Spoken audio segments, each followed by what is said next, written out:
오늘 말씀의 제목은 주는 영이시라라는 제목으로 말씀을 나누려고 하는데, 오늘 18절밖에 안 되는 말씀인데요, 읽으면서 주의 영이라는 단어가 계속 나옵니다. 자, 우리가 살아가면서 어떻게 살아야 되냐면, 저하고 여러분이 잘 살 수 있는 방법을 하나 알려드릴게요. 그건 뭐냐 하면 주님의 영에 이끌리는 삶을 살아가는 겁니다. 이게 참 중요한 것 같아요. 주님의 영. 우리는 영적인 존재라는 표현을 많이 쓰는데요, 물론 사람이 다 영적인 존재지만 그 영 가운데에도 바른 영, 성령, 거룩한 영, 하나님의 영, 그거에 이끌리며 살아가면 우리의 삶 속의 승리, 오늘 말씀 속에 나오는 영광도 보게 될 줄로 믿습니다. 그러니까 우린 다 영적인 존재예요. 여기 이 자리에 육을 가지고 오셨지만 우리가 이 땅에 살아가는 동안에는 육만 있는 게 아니라 영과 육이 같이 있어요. 하나님이 부르실 때에는 우리의 육은 이 땅에 남겨져서 인간의 예법을 따라 없어질 수 있지만 우리의 영은 주님의 영을 따라가는 거예요. 그래서 하나님 나라에서 영원한 안식을 누리게 돼요. 우리는 영이라고요. 영적인 존재예요. 선배 목사님이 저에게 한 2-3년 전인 것 같은데 책을 썼다고 책을 하나 선물로 보내주셨는데, 오늘 수건이라는 단어도 많이 나오죠. 수건. 책 제목이 저 중부연의 감독님 지내신 정현수 목사님이라는 분이 계신데, 수건을 벗어 던지라. 그리고 부제가 뭐냐 하면, 조그마한 글씨로 책 밑에 부제가 뭐냐 하면 책에 안 나오는 목회 매뉴얼이라고 하는 책을 쓰셨어요. 제가 읽어보니까 목회나 신앙생활을 잘 하라고 하는 얘기예요.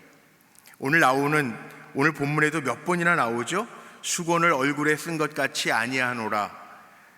그리고 오늘까지도 구약을 읽을 때 그 수건이 벗겨지지 아니하고 있으니, 그 15절에도 보면 모세의 글을 읽을 때 수건이 그 마음을 덮었도다.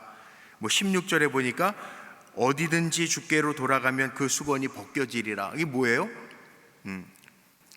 가끔가다 이 목욕탕 사우나 가면은 수건 덮고 누워 계신 분들이 있긴 있더라고요. 안 보이는 거 아니에요? 이 수건이 벗겨진다라고 하는 건 뭘까요? 분명하게 보는 걸 얘기하는 거죠. 수건을 벗어 던지라라는 책을 써서 선물로 줬던 그 목사님의 그 책도 제가 읽어보니까, 어떻게 하면 목회를 분명하게 투명하게 잘할 것인가, 어떻게 하면 신앙생활을 하나님의 영광을 보며 잘할 것인가에 대한 글들을 쓰신 거더라고요. 오늘 말씀을 제가 전하고 준비하면서 이런 생각이 들었어요. 설교자로서의 역할, 우리 하나님의 말씀을 전한다, 설교한다 이렇게 표현하는데, 요즘에는 설교라는 단어보다는 그 메시지를 전한다 이렇게 표현을 많이 해요. 그러니까 하나님께서 구약 시대에 하나님의 사람들, 선지자나 예언자들을 택하셔서 하나님의 말씀을 선포하게 하시잖아요. 백성들에게 듣고 깨닫게 하시고 다시 하나님께로 돌아오게 하는 역할을 예언자나 선지자들이 하죠. 저도 기도하면서 그런 마음으로 준비해요. 제 사명이, 목사로서의 제 사명이, 가장 큰 사명이 뭘까? 물론 목회자의 사명이 설교만, 메신저로서 하나님의 메시지를 전하는 것만 있는 건 아니에요. 요즘에 목회자라고 하는 게 교회 행정적인 것도 준비해야 되고, 성도들 신방하면서 상담도 해야 되고, 그 다음에 인간의 삶의 주기에 따라 인도하는 예배들이 있죠. 돌 예배도 있고, 예를 들면 장례 예배도 있고, 결혼 예배도 있어요. 그런 게 다 목회자로서 해야 할 직무적 사명이기도 하지만, 가장 큰 사명이 뭐냐고 묻는다면, 그리고 제가 목회하는데 가장 많은 시간을 할애하는 게 뭐냐 하면, 하나님의 말씀을 잘 들리게 성도님들에게 전해서 하나님의 뜻을 깨닫고 하나님의 사람으로 온전하게 서게 하는 것, 이게 목회자의 사명이잖아요. 그래서 저는 그런 생각이 많이 들어요. 이 사명, 가장 큰 사명이 정말 메신저로서의 사명을 감당하는 건데, 하나님의 말씀을 성도님들이 어려워서 잘 못 듣는다고 들을 사람만 듣고 말 사람 말라, 그렇게 할 수 없잖아요. 어떻게든 깨닫게 해서 하나님의 사람으로 잘 세워가는 게 목회자의 사명이라고 하는데, 어떤 사람을 세우냔 말이에요. 사역의 목적, 어떤 사람을 세울까요? 세상에서 잘 나가는 사람? 돈 있는 사람? 부자? 아니요. 제 사역의 목적은요, 하나님이 저를 목회자로 세우신 이유는요, 다른 거 아닐 거예요. 우리가 그리스도인이라는 말을 제가 참 많이 하잖아요. 주님 닮은 사람을 만들어 가라는 거죠. 사명, 가장 큰 거. 주님 닮게 하는 거. 저는 기도합니다. 우리 불꽃교회 성도님들이 주님 닮은 사람 됐으면 좋겠어요.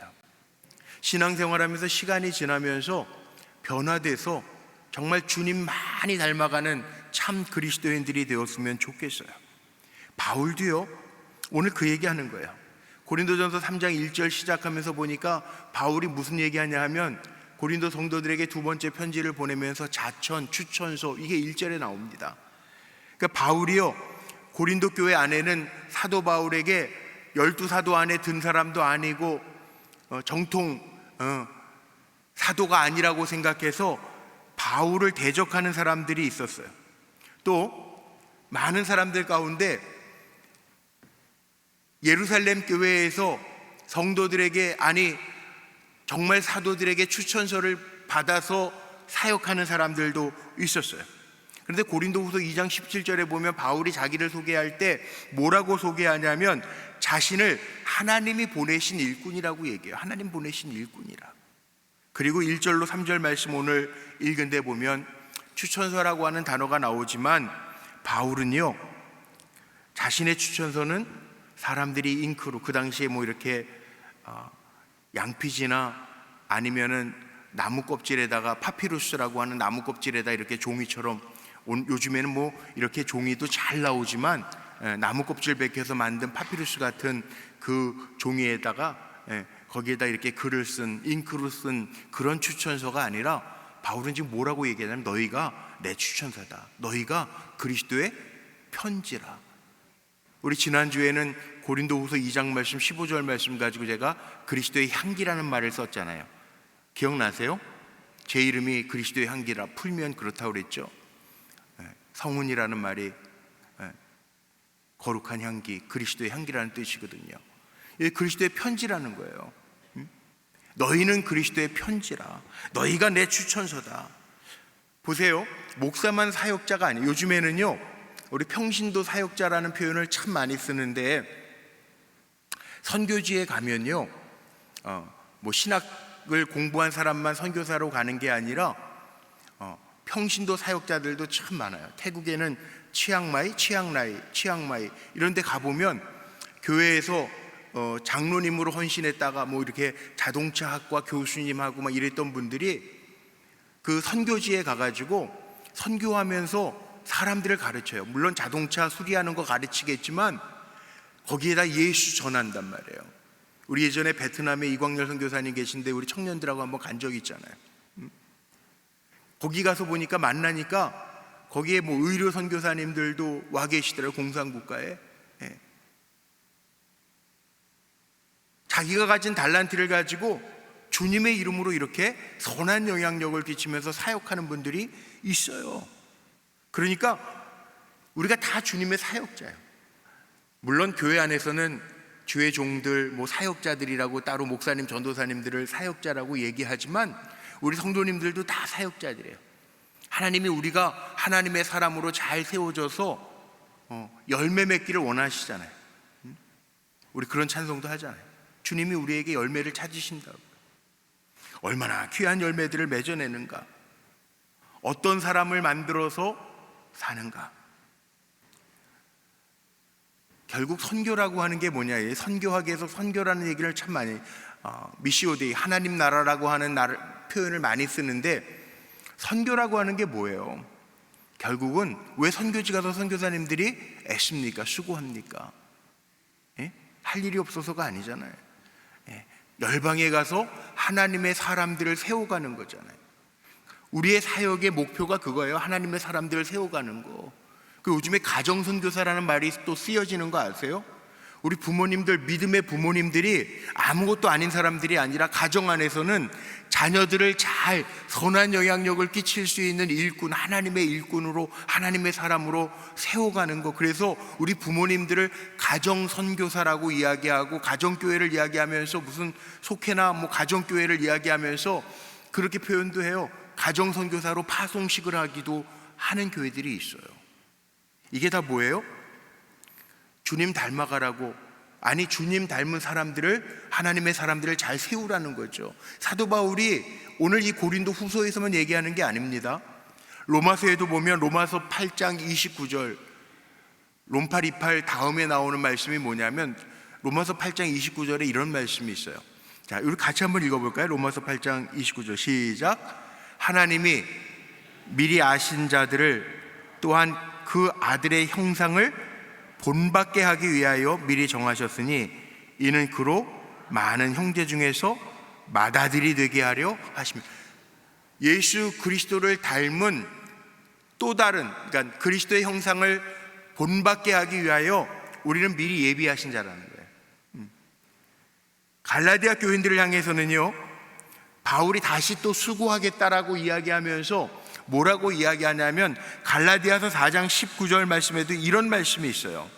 바울이 또 수고하는, 해산의 수고를 하는 이유가 있어요. 예수님의 형상을 닮도록 다시 일을 해야 되겠다고 한탄하는 고백 중에 이런 고백이 있어요. 앞에 화면 보고 같이 읽어볼까요? 시작. 나의 자녀들아, 너희 속에 그리스도의 형상을 이루기까지 다시 너희를 위하여 해산의 수고를 하노니. 너희 속에 그리스도의 형상을 이루기까지, 결국은 바울이 수고하는 이유도 사람들로 하여금 그리스도 닮은 사람들, 그리스도의 형상을 가진 사람들을 세워가기 위하여 내가 해산의 수고를 한다라고 이야기해요. 그러면 저도 그렇고 여러분들도 그렇고 다 주님의 사역자로 하나님의 사람, 예수 닮은 사람들을 세우는 게 사명이라면, 그럼 예수 닮았는지 안 닮았는지는 어떻게 알 수 있을까요? 제가 하나님의 사람을 세우는 게 제 사역의 목적이고, 말씀을 준비해서 들리는 말씀으로 성도님들이 영적으로 잘 성장하게 해야 되는 게 가장 큰 사명이라고 그러고, 주님 닮은 성도, 하나님의 사람, 예수 닮은 사람을 만들어 가야 된다고 그랬는데, 그럼 예수 닮은 사람이라는 게 어떻게 드러날까요? 우리가 이렇게 서양 그 예수님 사진이나 이렇게 그 뭐예요? 이렇게 그림 그려놓은 사람들이 있고, 어디 가면 많이 보면 이렇게 예수님 사진들이 있더라고요. 그럼 서양 청년같이 만들어 놓은 게 예수님, 그렇게 닮아야 예수님 닮은 사람이 아니잖아요. 뭐예요? 온유와 겸손, 순종. 네, 이게 예수님 닮은 거잖아요. 온유와 겸손, 내게서 배워라. 예수님 닮은 거예요. 그 예수님 닮으라고 예수님이 제자들에게 내게서 온유와 겸손을 배우라는 거예요. 그러니까 주님을 닮은 사람은 달라요. 뭐가 달라요? 온유하고 겸손하고 순종하고 섬기는 거예요. 예수님 섬김을 보여주셨어요. 너희도 이와 같이 제자들의 발을 씻기면서 이와 같이 섬겨라 얘기하셨잖아요. 그러니까 우리가 예수님을 닮을수록 하나님의 명령에 잘 순종하는 사람이 돼야 되고, 예수님 닮는다라고 시간이 지날수록 우리가 더 온유한 사람이 돼야 되고, 더 잘 이웃을 섬기는 사람이 되어 가는 것, 이게 예수 닮은 사람이에요. 하나님 말씀이 있어요. 요즘에 목회 성공을 이렇게 교인들 많이 모인다고 그래서 목회 성공했다고 표현 안 합니다. 1970년대 교회 성장하기 위해서는 정말 교인들이 많이 모이고 교회가 커지는 거, 이 교회 성장이라고 이야기하고 성공한 목회자라고 이야기했는데, 2000년대 이후부터는 교회 성장을 그렇게 표현 안 합니다. 진짜 중요한 거, 참 성도가, 그러니까 교인이 아니라 진짜 그리스도인들이 얼마나 있느냐. 제가 지금도 분명하게 기억하는 게 있는데, 지금 천국까지 돌아가셨어요. 우리 교회 옛날에 이제 감독님 계실 때 많이 오셨던 그 하와이의 박대희 목사님이라는 할아버지 목사님 계시죠? 예. 그 제가 공항, 예전에 부목사 때 이렇게 공항 가서 모시고 오고 막 그랬거든요. 근데 그 목사님 책도 제가 선물로도 받고 좋은 얘기를 많이 해주셨는데, 그 목사님은 두 가지, 한결같이 목회를 할 때 저한테 이제 제가 젊은 목사예요. 30대 초반일 때 공목사님 그러면서 얘기해 주셨어요. 할아버지셨는데 그때도 70 후반 80대셨을 때 분명하게 제가 그 책도 제 지금 서재에도 있어요. 한결같이라는 책을 쓰셨어요. 한결같이. 한결같은 마음으로 목회하라는. 또 하나는 잊혀지지 않는 교훈이 뭐냐면, 대선배 목사님이죠. 그 박대희 목사님 뭐라고 그러셨냐면, 진짜 목회는 한 사람을 양육해도 참 그리스도인으로 양육해내는 게 목회라는 거예요. 그래서 제가 잊지를 않아요. 마음속에 중요한 교훈들은 제가 마음에 잘 새겨놔요. 목회를 해도 한결같은 마음으로, 처음과 끝이 같아야죠. 끝까지 잘 달려가서 대가 없이. 참 목사님들이 은퇴하실 때 연회에서 그런 표현을 많이 써요. 대가 없이 은퇴하게 됨을 하나님 앞에 감사하며. 저도 그런 마음이었으면 좋겠어요. 대가 없이, 큰 실수 없이, 한결같이, 어제나 오늘이나 내일이나 한결같은 목사. 성도님들도 그 말씀이 기억나서 그런지 정말 불같이 뜨거웠다가 또 찼다가 이런 성도님들은 별로 안 좋아요. 그냥 늘 한결같은 분이 좋은 것 같아요. 한결같이. 목회자도 마찬가지죠. 그 다음에 목회가 뭐냐, 한 사람을 만들어도 진짜 그리스도인들을 만들어내는 게 목회라는 말씀을 하셨는데, 그 박대희 목사님은 몇 년 전에 천국 가셨지만 마음속에 제가 그렇지, 목회가 뭐냐고 물으면 정말 예수 닮은 사람, 진짜 그리스도인들을 만들어가는 거, 세워가는 거, 이게 목회잖아요. 그렇다면 여러분, 속회도 마찬가지예요. 속회도, 속장님, 인도자님들 속회 사역을 한다 그러는데, 인도자인데 속장님들인데, 여러분들의 목표는 뭐예요? 속도원들이 어린아이 같으면 안 돼요. 연초에 그 모습 그대로 연말에 가면 안 되는 거예요. 어떻게 해야 돼요?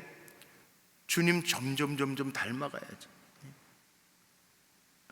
가정 안에서도 마찬가지. 우리의 자녀들이요, 엄마 아빠를 통해서 예수님도 닮아가야죠.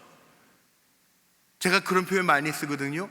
하나님 80억 인구 가운데, 인구는 몇 명인지 잘 모르겠어요. 75억에서 80억 사이라는데, 요즘 78억 이렇게 얘기하는데, 그렇게 기도해요. 제가 자녀들 축복할 때, 하나님 78억 인구 가운데, 80억 인구 가운데 선한 영향력을 끼치는 귀한 일꾼으로 성장하게 해주세요. 그 기도하잖아요.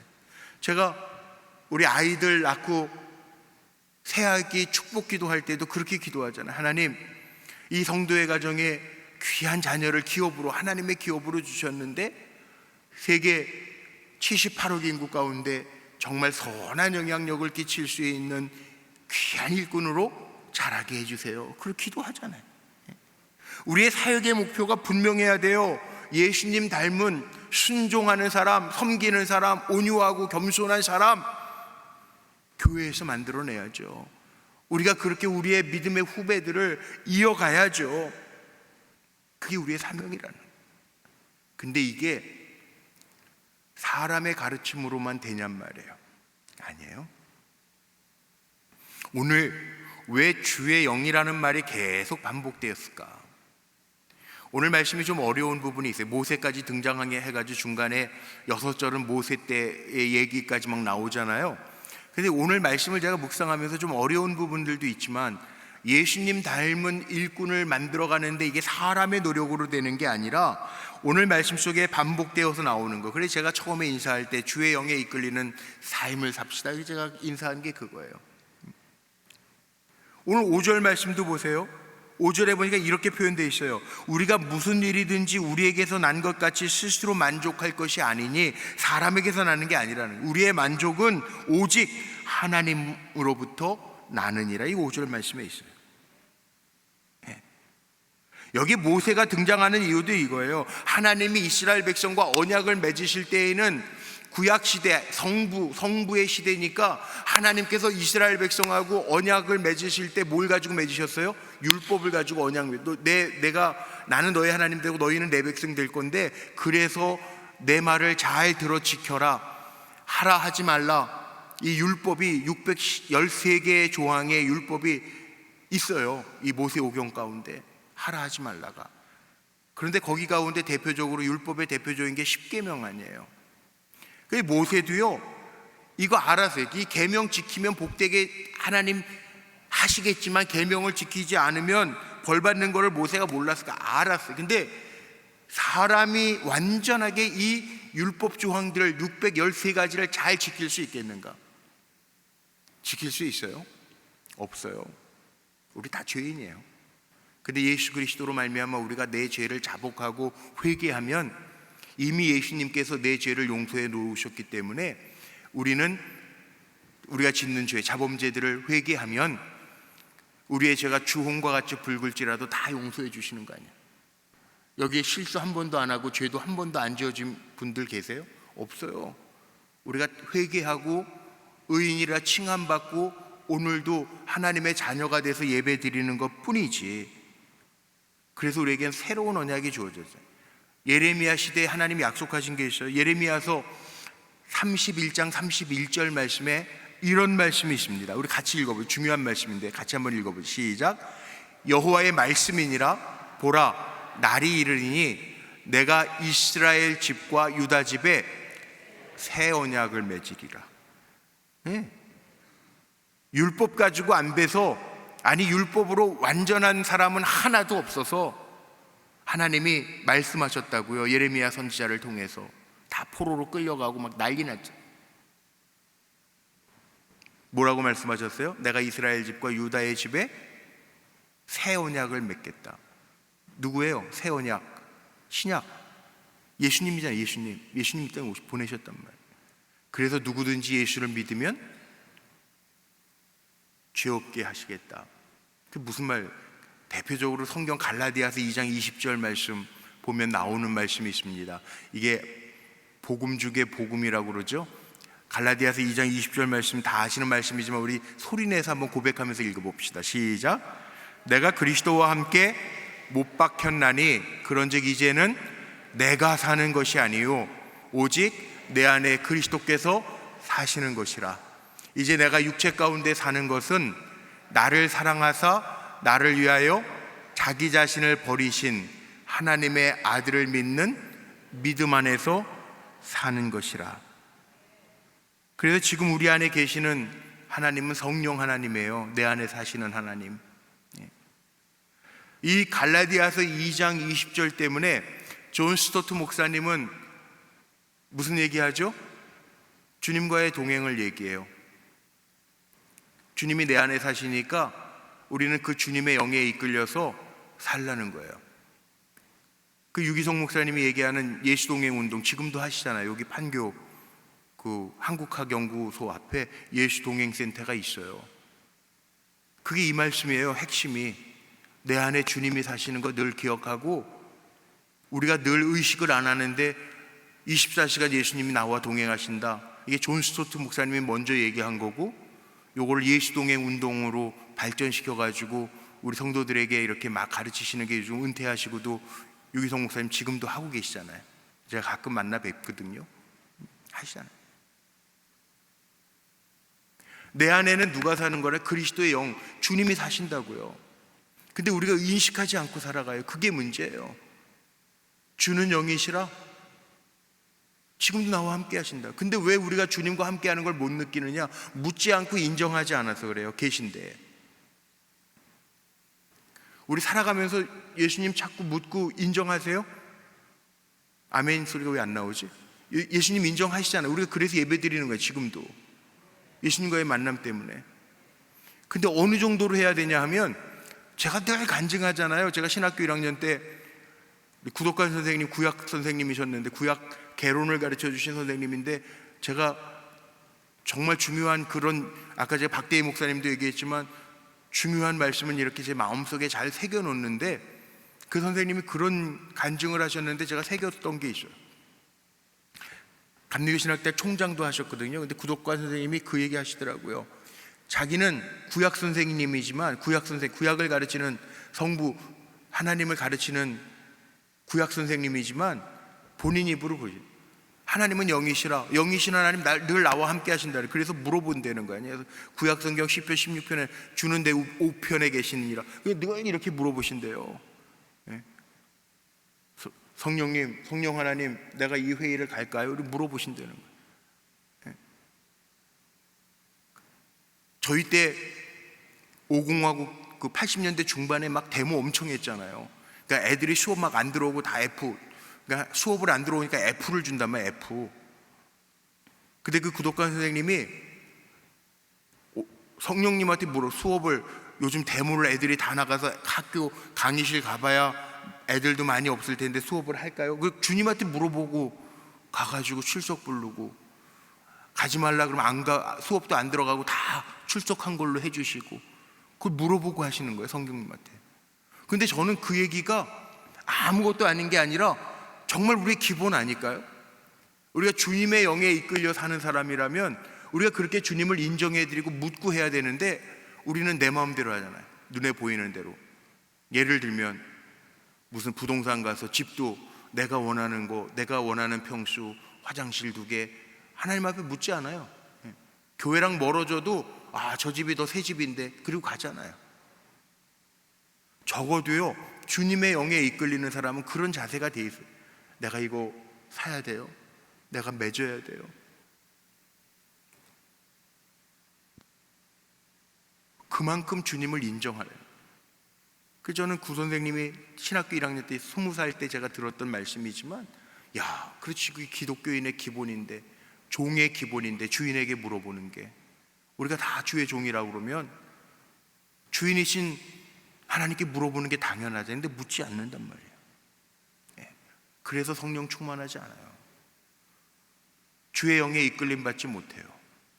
자, 결론적으로 그러면 주의 영에 이끌리려면 어떻게 해야 되는가? 전 3가지가 중요하다고 생각해요. 그게 뭐냐 하면, 한 번만 따라해 보죠. 성령을 원한다. 조금 크게. 성령을 원한다. 마음에 새기세요. 성령께 회개한다. 성령께 순종한다. 요 3가지 잊지만 마세요. 그러면 성령 충만할 수 있어요. 우리 뿌리반 이제 광고해가지고 8월 마지막 주 31일 주일서부터 뿌리반 또 시작하는데, 뿌리반 5주 차에 가면 뭐 하는 줄 아세요? 성령 수양회를 가요. 이번에 이제 교회에서 한번 해보려고 그래요. 성령 수양회를 하는데, 성령 수양회 때 기도원 가서 주로 했는데, 성령 수양회 때 성령 임재를 위한 기도도 하고요, 회개 기도도 하고요, 한다고요. 근데 제가 이렇게 보니까 여태까지 우리 22기, 23기 이렇게 지나오면서 성령 우리 뿌리반을 하면서 제가 보니까, 성령이 누구에게 임하는가? 간절히 원하는 사람에게 임하더라. 왜 그런지 아세요? 성령은 인격적인 영이기 때문에 내가 거부하면 안 오세요. 그런데요, 성령을 간절히 원하고 성령 임재 기도 때도요, 정말 간절히 원하고 기도할 때 막 입신도 하더라고요. 성도님들 중에 성령 체험도 하더라고요. 그래서 간증할 때요, 성령의 뜨거운 체험을 하고 간증하는 분들이 있어요. 근데 그렇게 간증하는 분들 보니까 간절히 원하는 분들에게 오신다는, 성령은 인격적인 영이니까. 그리고 성령 임재 기도 하기 전에 뭐 하죠? 빨간 종이에다, 뿌리반 안 해보신 분들은 이번에 뿌리반하고 떨기나무 수양에 한번 참여해 보세요. 빨간 종이 주고 뭐 했어요? 알게 모르게 지은 죄들 회개 기도해요. 성령님은 거룩한 영이기 때문에 죄된 우리와 함께 할 수 없기 때문에 우리가 회개할 때 오신다는. 더 중요한 게 있어요. 성령님은 누구에게 역사하시냐 하면 순종하는 자에게 역사하시더라고요. 듣고 순종하는 자에게 성령이 일하신다는 거예요. 제게도 일하시지만 우리 사랑하는 성도님들에게도 성령님이 일하시기를 주의 이름으로 축복합니다. 제가 고린도후서 1장 얘기할 때 그랬잖아요. 말씀 나눌 때 제가 간증했잖아요. 위로의 하나님. 근데 제 목회 여정 속에 이렇게 보니까요, 진짜 위로하시는 하나님, 그때 성령님께 순종할 때 위로하시는 하나님이 있어요. 그것 때문에 정말 힘이 나요. 그 간증을 하라 그러면 오늘 밤 새야 되니까 제가 다 못하겠어요. 정말 있어요. 제가 그런 간증도 했던 거 기억나세요? 뭐 결혼 30주년, 목회 30주년 그거 말고 어쩔 때에는 사람 때문에 속상할 때도 있는데요, 나자빠라질 때도 있는데요, 근데 하나님이 새벽 되면 새벽 종 소리에 깨우시는 게 아니라, 시계 소리에 깨우시는 게 아니라 누군가 널 위해 기도하네, 뭐 이런 찬양이 누가 불러주는 건 아닌데 그 음성으로 저를 깨우실 때도 있어요. 놀랍더라. 위로가 있다. 순종하고 가면 성령께서 주시는 은혜가 있더라는. 참 놀라워요. 그게 첫 목회서부터 지금까지 있어요. 하나님이 인정해 주시는 순종이 제게만 있으면 안 되고 여러분에게 있어야 돼요. 그게 성령이 충만해지는. 하나님이 감동하시면 순종하세요. 순종하면 하나님이 책임져 주세요. 그거 아세요? 제가 그 얘기 했잖아요. 단양에서 첫 목회할 때도 그 얘기 했잖아요. 제가 좀 창피한 얘기였지만 제가 다 기억나시겠죠? 제가 요번에 가평, 우리 이번 주에 아마 뉴스 나올 때 우리 장로님들하고 가평 가가지고 그 우리 성도님들이 모아주신 그 성금, 수혜 헌금을 2개 교회, 우리 박영미 권사님도 갔다 오셨다는데 그 현리중앙교회하고 가평에 있는 그 현리중앙교회하고 하나는 가평에 있는 목동교회하고 2군데 가가지고 목사님하고 감리사님하고 다 만나서 이렇게 잘 우리 장로님들하고 해서 우리 목사님들 장로님 6명 가서 전달하고 와서 제가 가면서 제가 그 간증을 해서 가평 가면서, 가평에 거기 목동교회 옆에 화학교회가 있고 한 교회는 또 이름이 생각이 안 나는데 2개 교회 갑자기 생각이 안 나는데 2개 교회가 있는데 거기 다 친구가 목회하던 교회예요. 거기. 그래서 제가 목회하는 친구들 중에 제가 제일 먼저 나갔는데 저는 단양의 깡촌으로 가요. 깡촌. 얼마나 깡촌이냐면 단양 읍내에서 1시간을 하루에 버스 2번 들어오는데, 아침 1번 저녁 1번 들어오는데 시골이에요. 그러니까 목회를 제일 먼저 나가서 졸업하기도 전에 목회 나가가지고 목회한 것도 있지만 친구들이 가평 나가고 막 이렇게 조금, 저는 뭐 이렇게 시골 교회 41개 교회 중에 40번째 아주 어려운 교회를 갔는데 순종하고 간 거죠. 근데 친구들 목사들은 가평에 거기 가까운데 이렇게 2군데 교회 뭐 이렇게 지금도 거기는 한 50명 정도 모인다고 그러더라고. 그런 교회를 이렇게 간 거야. 부러워요, 안 부러워요? 여러분 같으면 부럽죠. 제가 가평 가면서 우리 장로님들에게 제가 그 간증을 했다니까. 그래서 제가 단양에 있을 때요, 저기 친구들이 저보다 한 1년 2년 늦게 나갔지만 좋은 교회 목회 나가가지고 얼마나 부러웠는지, 제가 언젠가 한번 이렇게 단양에서 하나님 앞에 친구가 가평에 무슨 교회 목회 나갔다 그러니까 그냥 이게 세속적인 말로 그냥 나자빠져가지고, 하나님 나는 이렇게 깡촌에 보내셔가지고 이거 뭐 그냥 너무 고생하고, 이 화장실도 이게 70m 떨어져 있어요. 사택은 교회 뒤에 초가집이고 이렇게 막 한참 푸세식 화장실, 경험해 보지 않았던 이런. 그리고 제가 나자빠져 있었던 적이 있어서 정말 나 하기 싫어요. 막 그냥 그 떼쓰고 막 그 나자빠져 있었던 적이 있어요. 근데 그렇게 나자빠져 있는데 반나절도 안 돼가지고요, 누가 문을 두들기는 거예요.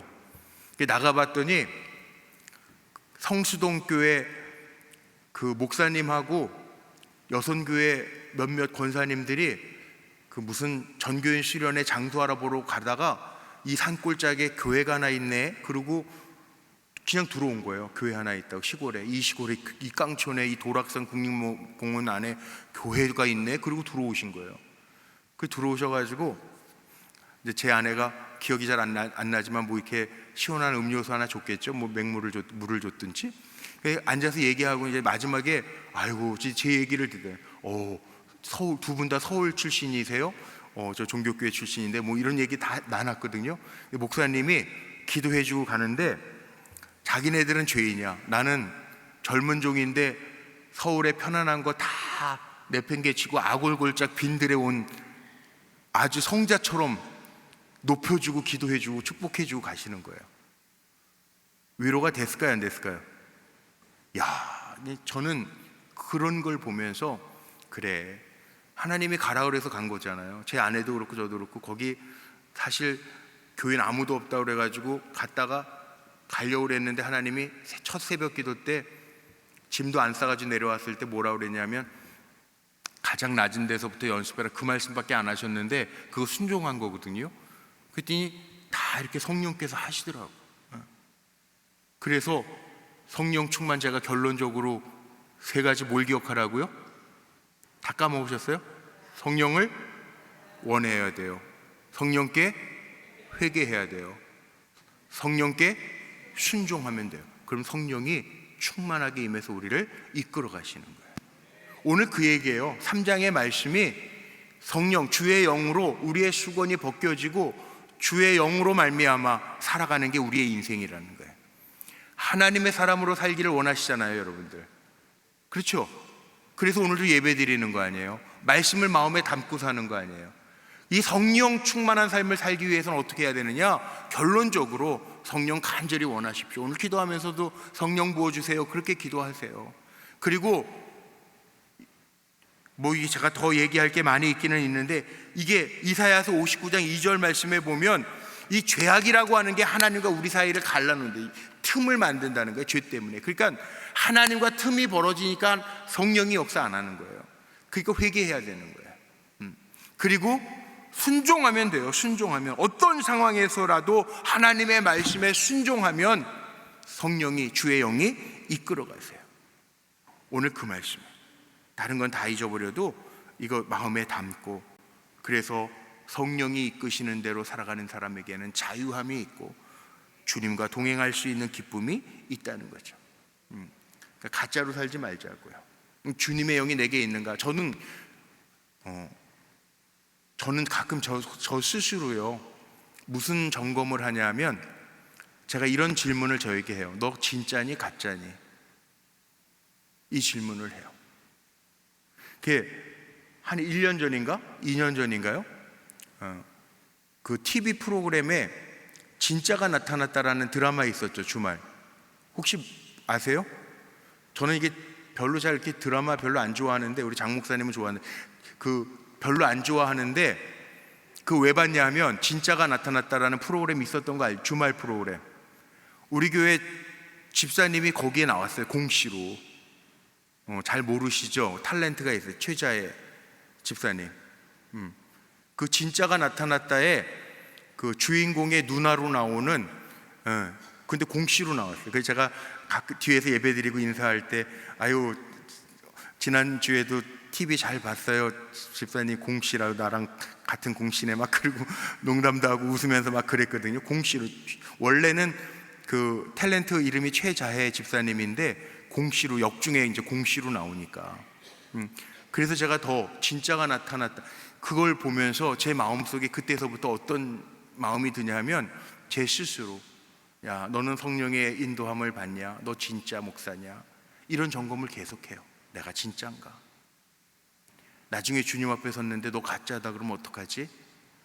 그 마음으로 자꾸 이렇게 되새겨봐요. 여러분도 그래 봤으면 좋겠어요. 여기 직분자들이 많이 있을 텐데 하나님 앞에 섰을 때 가짜도 분명히 있을 거예요. 우리 교회는 없겠지? 우리 불꽃교회는 없어야지. 이거 점검하라는 거예요. 주의 영으로 말미암아 살아가는 사람이 진짜라는 거예요. 이게 확연히 다르다는 거예요.